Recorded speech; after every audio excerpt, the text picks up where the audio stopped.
इन दोनों वीडियो में आप लोगों ने समझा होगा कि एक वीडियो जो था उसमें लोग तुरंत मतलब 1 सेकेंड 2 सेकेंड के अंदर उनकी मौत हो जा रही थी, और दूसरा जो वीडियो था उसमें अमेरिका के जो राष्ट्रपति थे बिल क्लिंटन, उनका डिटेल था कि उनको हार्ट का ऑपरेशन हुआ था, लंग का ऑपरेशन हुआ था और काफ़ी बीमारियों से वो घिरे हुए थे और कैसे वो उन बीमारियों से बाहर आए उसका डिटेल था। तो इन दोनों जो वीडियो दिखाएं उसका मकसद क्या था? आप लोगों ने इसके पहले कभी भी ऐसे लोगों को मरते हुए देखा था? कभी भी 2 सेकेंड 4 सेकेंड के अंदर रोड पे चलते हुए, जिम करते हुए, कोई लड़की शादी करते हुए जा रही है रिंग पहनाते हुए, कभी भी ऐसा आप लोगों ने देखा था अपने लाइफ में? आप लोग तो काफ़ी सीनियर हैं, समझते हैं इस बात को, तो क्या कभी भी आप लोगों ने ऐसा देखा था? जो हो रहा है इसके पीछे जो रीजन है वो रीजन है कि आप लोगों ने युद्ध सुना है, लेकिन हेल्थ युद्ध नाम का शब्द अभी तक नहीं सुना होगा। युद्ध में जो विश्व के 1% लोग हैं या मात्र 20 से 25 फैमिली जो दुनिया में सबसे ज़्यादा पैसा कमाती है, वो हथियार बेच करके कमाती थी।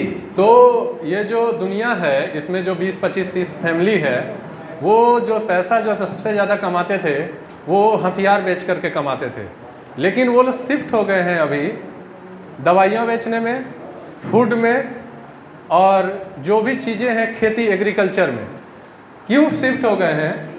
परमाणु बम आने के बाद एक डर है कि अगर परमाणु युद्ध हुआ तो पूरी दुनिया समाप्त हो जाएगी, तो उसमें वो भी समाप्त हो जाएंगे, लेकिन हेल्थ अगर मेरा खराब होता है तो उससे उनको कोई प्रॉब्लम नहीं। तो जब ये लोग इस सेक्टर में आए हैं तो एक इन्होंने मुहिम शुरू किया है, जैसा इन्होंने युद्ध क्षेत्र में किया था। पहले जब द्वितीय विश्व युद्ध के पहले बहुत ज़्यादा युद्ध होता था, हर साल मतलब हजारों युद्ध छोटा बड़ा होता ही रहता था। उसी तरह अब हेल्थ में हर साल बहुत सारी बीमारियां आएंगी युद्ध स्तर पर। ये जो हेल्थ युद्ध है, ये जो हेल्थ युद्ध अभी चल रहा है, इसको वो लोग बनाने के लिए क्या करेंगे? सबसे पहले वो लोग दिखाएंगे कि समस्याएं हैं, हेल्थ प्रॉब्लम है। तो इसके थ्रू उन्होंने क्या किया है, WHO के थ्रू बोला है कि 8000 बीमारियां हैं। सबसे पहला मतलब परेशानी वो पैदा करेंगे, है या नहीं? 8000 बीमारियां हैं और आप में से कोई भी WHO के अनुसार स्वस्थ नहीं है। वो बोलते हैं या तो व्यक्ति बीमार है या बीमार होने वाला है, तो है तो भी दवाई खाएगा और होने वाला है फिर भी दवाई खाएगा। जो उनका रहता है वो रहता है प्रोपेगेंडा फैलाना, मतलब आपको यह बताना कि आप बीमार हो। जैसे टीवी प्रोग्राम, इंटरनेट, प्रेस पे उनका नियंत्रण है, उसके थ्रू वो आपको बांध के रखते हैं कि यह जो हम बोल रहे हैं वो सच है। और जो अगला वो काम करते हैं अपने अनुसार कंट्री में नियम बनाना। जो भारत सरकार का हेल्थ डिपार्टमेंट है उसमें बिल गेट्स जो कि सॉफ्टवेयर वर्ल्ड का आदमी है, वो इन्वेस्ट करके अपना वहाँ रूल बनाने के लिए वो एक मतलब उसमें पर्सन नियुक्त हो चुका है। तो अब आप एक हेल्थ युद्ध में शामिल हैं। आप सोच रहे हैं कि मैं अपने घर में रहूँगा और खुश रहूँगा, तो अब यह पॉसिबल नहीं है, क्योंकि हर व्यक्ति दुनिया का हेल्थ युद्ध जो शुरू हो चुका है उसमें आप एक पर्सन है जिससे आपकी ज़िंदगी उनके अनुसार चलेगी जैसा वो चाहते हैं। तो जब आप अब हेल्थ वार में शामिल हैं तो यह जो जानकारी नहीं थी कि मैं एक हेल्थ वार में शामिल हूँ तो क्या हो सकता है। जब वार होता है तो क्या होता है, उस वार के लिए बोला जाता है कि युद्ध में कुछ भी करेंगे तो वो जायज़ है। उसी तरह ये हेल्थ में अब हेल्थ जो है हेल्थ वार में तब्दील हो गया है। तो जो वो हेल्थ देंगे प्रोपेगेंडा के तहत अपने अनुसार, उसमें वो चाहेंगे ज़्यादा से ज़्यादा इनकम करना। जैसा कि युद्ध में वो हथियार बेच करके करते थे, उनमें ये उनको मतलब नहीं था कि लोग मर रहे हैं। उसी तरह अब लोगों को हेल्थ वो देंगे, लेकिन उस हेल्थ को देने के तहत वो ज़्यादा से ज़्यादा लोगों से इनकम क्रिएट करेंगे और इसमें जो लोग मरेंगे और लाइफ टाइम अस्वस्थ रहेंगे, इससे उनको कोई लेना देना नहीं है। जैसे कि युद्ध में मरने वाले लोगों से उनको कोई लेना देना नहीं था। तो अगर आप सोच रहे हैं कि मैं घर में हूँ, किसी गांव में हूँ या जंगल में हूँ और मैं बच जाऊँगा, तो अब यह हेल्थ वार में पॉसिबल नहीं है। तो इस हेल्थ वार से बचने के लिए हम क्या करेंगे, इस पॉइंट्स पे मैं आता हूँ। पहला जो पॉइंट है, हेल्थ वार से बचने के लिए एक इच्छा शक्ति आपके अंदर होनी चाहिए कि मैं हेल्थ वार से बचूंगा। रीजन क्या है कि जब हेल्थ वार चल रहा है तो इसमें आप पूरा दुनिया हेल्थ वार में, मतलब कि आपके अगल बगल जो भी हॉस्पिटल हैं, जो भी जिससे कि आपका स्वास्थ्य बचता है, स्वास्थ्य आपका किस किस से बचता है, हॉस्पिटल से, फूड से, तो उन सब में वो लोग शामिल हो रहे हैं कि आपके पास जो भी चीज़ें आएंगी उससे आप स्वस्थ नहीं रह सकते हैं। जैसे आप जो खाना खाते हैं उसमें दो तरह का फूड आने वाला है, एक कीड़ा भोजन और दूसरा जीएमओ फूड। कीड़ा भोजन क्या है? 2000 से अफ्रीका में वहाँ के लोगों पर रिसर्च किया जाता है जिसमें कि तीनों टाइम उनको चावल दाल नहीं खिला करके केवल और केवल तीनों टाइम कीड़ा खिलाया जाता है, और इस पे उनका पेटेंट है, इसलिए पूरी दुनिया को वो कीड़ा खिलाना चाहते हैं। और दूसरा है जेनेटिकल मॉडिफाइड सीड। इसके बारे में आप लोग सुने होंगे। जो भी पहले हम लोग भोजन करते थे तो उसमें होता था देसी और एक हाइब्रिड, लेकिन जेनेटिकल मॉडिफाइड सीड जो है उसमें जो बीज है उसमें पेस्टिसाइड्स का डीएनए मिला करके उसे बनाया जा रहा है, जिससे वो रहेगा तो बहुत सुंदर दिखेगा, लेकिन उसके तहत बहुत सारी बीमारियां, जिसमें सबसे मेजर बीमारी है कैंसर होगा। तो जो जीएमओ सीड आ रहा है, जो भी ये वो लोग शुरू कर रहे हैं, तो इससे बचने के लिए कोई उपाय नहीं है दिख रहा है, क्योंकि लोगों को अधिकतर को जानकारी नहीं है, और जिनको जानकारी है उनकी इच्छा शक्ति उतनी मजबूत नहीं है। तो अगर आपकी इच्छा शक्ति मजबूत है तो जो दूसरा पॉइंट है वो है अपना डॉक्टर खुद बने। अगर जिनकी इच्छा शक्ति मजबूत नहीं होगी, ये दूसरे पॉइंट पे वो नहीं आ पाएंगे। तो आप अगर सोच रहे हैं कि मैं अपना डॉक्टर कैसे बन सकता हूँ, तो इस जो समाज है, केवल इंसान को छोड़ करके जितने भी 84 कोटि जीव हैं उसमें हर कोई अपना डॉक्टर खुद है। एक कुत्ता अपना इलाज खुद करता है, जंगल के जितने जानवर हैं अपना इलाज खुद करते हैं, जितने भी वनस्पति हैं वो भी अपना इलाज खुद करते हैं।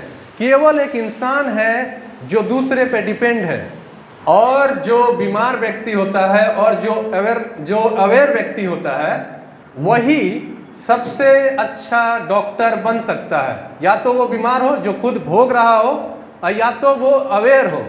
ऋषि, आप लोग हर कोई च्यवनप्राश खाए होंगे। तो च्यवन ऋषि जब तपस्या करते करते उनका शरीर पूरी तरह से क्षीण हो गया था, तब उन्होंने अपने आप को बचाने के लिए च्यवनप्राश का आविष्कार। ऋषि हुए जिन्होंने आयुर्वेद पे काम किया, वो या तो अवेयर थे या खुद को बचाने के लिए वो डॉक्टर बने। तो जो पहला स्टेप था कि अवेयर होना, और दूसरा है कि अपना डॉक्टर खुद बनना। जब आप इसके लिए तैयार होते हैं तो ही आप इस हेल्थ वार से बच सकते हैं, और जब आप खुद इस हेल्थ वार से बच सकेंगे तो ही अपने परिवार को और अपने समाज को और अपने आसपास के लोगों को या अपने देशवासियों को बचा पाएंगे। क्योंकि अगर खुद ही नहीं बचेंगे तो फिर दूसरे को कैसे बचाएंगे? तो आपका बचना जरूरी है, क्योंकि आपकी कोई गलती नहीं है। कुछ लोग जो अमीर बनना चाहते हैं, उनके चलते, उनके शोषण के चलते आपका जीवन खत्म हो जाए, यह बिल्कुल भी सही नहीं है। तो आप लोगों ने एक चीज समझा कि अभी दुनिया में युद्ध की जगह एक हेल्थ वार चल रहा है। तो जो लोग इंटरेस्टेड हैं वो खुद का डॉक्टर बन करके इस मुहिम से जुड़ करके आप अपने आप को बचा सकते हैं। तो जो लोग इंटरेस्टेड हैं और आगे इस काम को बढ़ाना चाहते हैं वो क्या करेंगे? तो ये एक मुहिम चल रहा है रीबिल्ड भारत, भारत को फिर से बनाने की, जिसमें आनंद मार्ग के संस्थापक PR सरकार, जिन्होंने रीबिल्ड भारत का कॉन्सेप्ट दिया, जिसमें कि भारत की जितनी व्यवस्थाएं थी उसे फिर से बनाया जाए। क्योंकि जब भारत आज़ाद हुआ, मतलब कि पावर ऑफ ट्रांसफ़र के तहत भारत के पास आज़ादी आई, तो उसमें क्या हुआ, अंग्रेज तो चले गए लेकिन उनकी व्यवस्थाएं पूरी की पूरी वैसे ही हैं जैसे कि स्वास्थ्य व्यवस्था आयुर्वेद से एलोपैथी में आज भी है। तो जितनी भी व्यवस्थाएं हैं उन अंग्रेजों के चले जाने से फिर भी भारत आजाद नहीं हो पाया। रीजन क्या था? व्यक्ति देश नहीं चलाता है, देश चलाता है व्यवस्थाएं। तो जब होता यह है कि व्यक्ति देश नहीं चलाता है, सिस्टम नहीं चलाता है, व्यवस्थाएं, जो वो व्यवस्थाएं हो वो महत्वपूर्ण है। तो भारत में जितनी भी व्यवस्थाएं हैं सब की सब व्यक्तियों का शोषण करने के लिए बनी है, चाहे वो स्वास्थ्य व्यवस्था हो, चाहे मेघालय की शिक्षा व्यवस्था हो या बैंकिंग व्यवस्था हो। तो इस चीज को देखते हुए PR सरकार ने, बाबा ने एक सिस्टम दिया कि, और इसका मॉडल भी दिया आनंद नगर में कि हर व्यवस्था अपनी व्यवस्था हो, चाहे वो पशुपालन हो, चाहे वो शिक्षा व्यवस्था हो, चाहे वो बैंकिंग व्यवस्था हो, सारी व्यवस्थाएं अपनी हो। और इसके तहत जो विश्व के पहले प्राउतिस्ट के तौर पे आए सुभाष चंद्र बोस। तो जब सुभाष चंद्र बोस को उन्होंने बताया कि इस तरह से भारत की व्यवस्थाएं बदली जा सकती हैं, तो उन्होंने इस पे काम करना शुरू किया। और जब उन्होंने इस पर काम शुरू किया तो अंग्रेज जो है वो पूरी तरह से डर गए। जो आज़ादी वो 1948 या 1950 तक देना चाहते थे वो इतनी जल्दी जाने के लिए तत्पर हो गए। इसका कारण क्या था?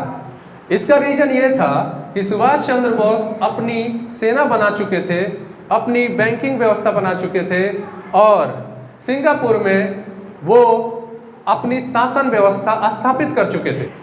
और भारत और जितने भी कॉमनवेल्थ कंट्रियां थी, भारत खास करके सोने की अंडा देने वाली मुर्गी थी ब्रिटिश कंपनी और ब्रिटिश मतलब ब्रिटिश साम्राज्य के लिए, और इसको वो छोड़ नहीं सकते थे। तो उन्होंने एक एग्रीमेंट निकाला जिसे पावर ऑफ ट्रांसफर का नाम दिया गया।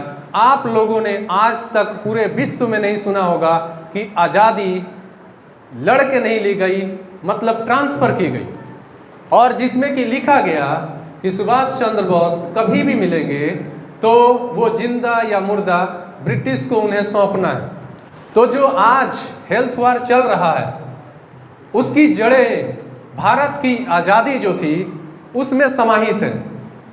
अगर सुभाष चंद्र बोस अपनी व्यवस्था भारत में स्थापित कर चुके होते तो जो आज हम लोग, आप लोगों ने जो वीडियो देखा जिसमें कि लोग एक एक करके मर रहे थे, जैसा कि आप लोगों ने कभी नहीं देखा था, और हेल्थ वार के तहत हर आदमी को वो उनका पैसा, उनकी ताकत वो लेना चाहते हैं, तो अगर अपनी व्यवस्था होती तो ऐसा पॉसिबल नहीं हो पाता।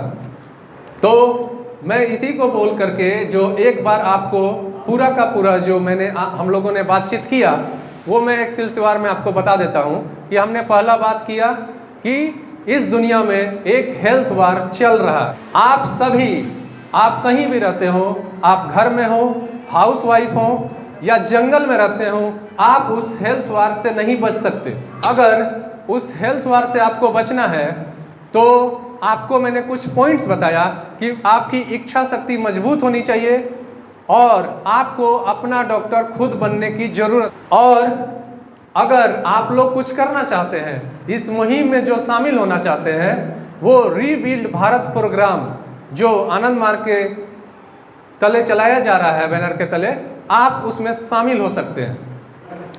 तो रीबिल्ड भारत में आपको बताया जाएगा, जैसा कि अभी ये प्रोग्राम रीबिल्ड भारत के तहत बताया गया है कि जिसमें कि आपको अपना डॉक्टर बनना है और बाकी और भी व्यवस्थाओं पे अगर आप काम करना चाहते हैं तो उस काम में आप सहयोग कर सकते हैं, खुद को, भारत को और अपनी पूरी जो सभ्यता नष्ट हो रही है उसको बचा सकते हैं। तो इसी को बोल करके आप सबके मेरा बहुत बहुत फिर से नमस्कार और धन्यवाद कि आप लोगों ने इतने धैर्य से सुना। और ये बताने का जो प्रयास था मेरा कि जो आपको अवेयर करने का और सच्चाई सामने लाने का, ताकि आप ये समझ सके कि आप जितनी शांति से रह रहे हैं उतनी शांति दुनिया में और आपकी ज़िंदगी में नहीं है। तो एक जागरूक इंसान होने के नाते हमें क्या करना चाहिए? एक जागरूक इंसान होने के नाते मैं जो बोल रहा हूँ बात, उसकी आपको जांच करनी चाहिए कि मैं जो बोल रहा हूँ वो सच है या नहीं है।